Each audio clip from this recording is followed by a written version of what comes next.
So guys, in today's video we're going to be going through 4 serves that you can use to confuse your opponents, then destroy them.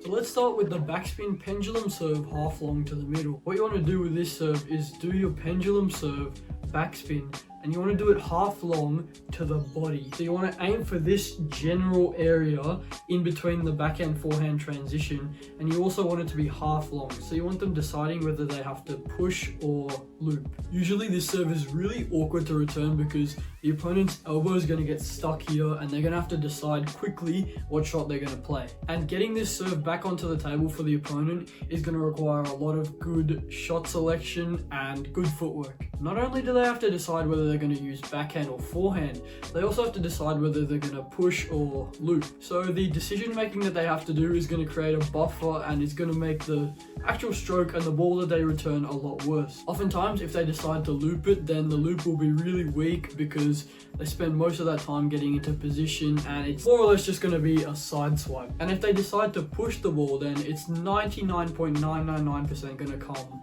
long, because it's really hard to find a player that's good enough to push a half long serve short, especially when it's their first time receiving it and it's just spontaneous. And I just want to say, as with any serve, don't repeat this serve more than like 3-4 times in a row, because you know they will just adapt. They will just end up pivoting or sidestepping before you actually do your serve. You don't want them to adapt, so you need to mix this serve in with other serves. Definitely do not want them prematurely pivoting and then forehand killing the ball, or doing the same for backhand. So serve number 2, the pendulum taxi serve down the line. What you want to do is contact the ball on the non-serving side of your racket.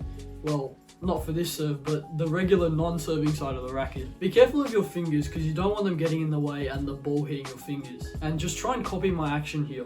This serve can be really deceptive, and if you practice it enough and get some good speed on it, then it can be a really effective serve to shock the opponent and get a loose ball back from them. They're going to be so confused for like almost an entire second, and then because of that, their reaction time is going to tank and the ball that they get back is going to be so weak and you can just take over. This is the kind of serve that I would do if I was 10-5, 10-6 up in a game, because if I get it right, then this can demoralize the opponent and leave me on a high for the next set. I'm pretty sure no one wants to get taxied by such a petty serve, to be honest. It's also pretty fun to pull out in practice matches and training. So serve number 3, the fast long hook serve to the middle. So what you want to do is you want to do your hook serve, backspin or topspin, and you want to aim for their body. You want to aim for the place where it's really hard to transition from backhand to forehand and where their elbow is most likely going to be stuck. Keep in mind that this position is going to vary from player to player.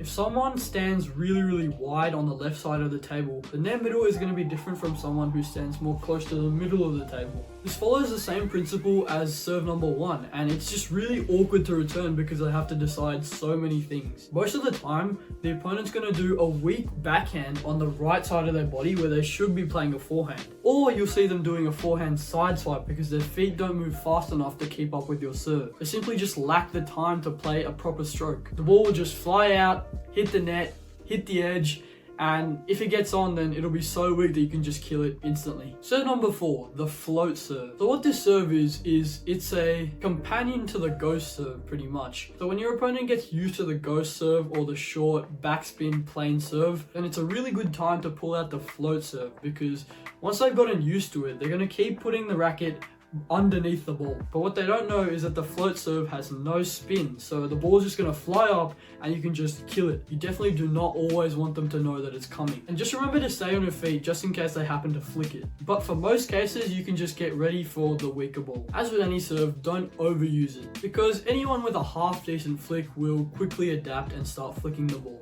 With this serve, you should vary the placement and see what troubles your opponent the most. You can try going half long or maybe even long if you feel it gives you an advantage, but beware, if they read it correctly, it's a free dead ball for them. Alright guys, I hope you enjoyed this video, learned something new, some new serves, some new tactics to destroy your opponents, win more matches, and yeah, if you want to see more videos like this, subscribe, and I'll see you in the next one.